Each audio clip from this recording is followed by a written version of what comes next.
Depression seems to be another common theme with people I'm talking to about the results by introducing the doctor's chocolate into their diet. So, and it seems to be a lot. So how is depression affected by the doctor's chocolate? What's happening? Well, you have to remember, depression is quite a complicated illness. There are many causes, and most of them are helped or remedied by using natural healing methods anyway, better diet and better nutrition. So we're on a winner there anyway. But there are specific things in chocolate that would help a person who's found themselves being depressed. I mentioned phenylethylamine. Now that's a phenylamine. Those are known to be related to serotonin, the cheering up happy neurotransmitter.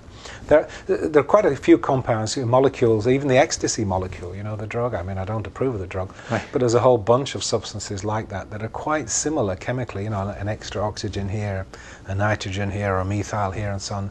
They all look very much alike if you lay them out, and serotonin and phenylethylamine are not really that far apart. So that would explain why PEA does cheer people up. So there's no question. And the anandamide, the cannabis thing.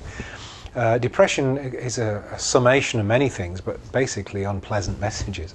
So if you calm down the unpleasant, stressful messages that are coming to you internally, then you feel better naturally. So it's logical, and the stories do bear out the fact that it's a great depression buster as well, not just stress, but it cheers people up, for goodness sake. Yeah, well, I mean, depression is a very common thing, as you know. It's just a question of degree, isn't it? We all say at some time, oh God, I feel depressed. And you don't really mean the clinical condition. It's just whether a person views it seriously enough to want to treat it. Some people don't treat it with a couple of glasses of Chardonnay and feel that they're all right next day. But people actually seek help for depression. It's a very odd story, and not quite like the one that you heard.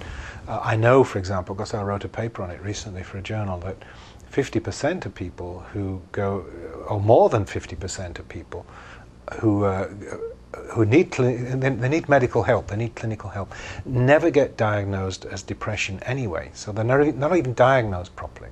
Of those who are diagnosed, 50% of them don't receive any treatment, never mind the appropriate treatment.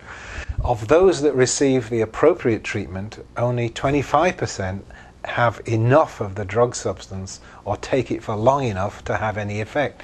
So do the math, it means that only about 6% of people who are depressed actually have any kind of effective therapy anyway.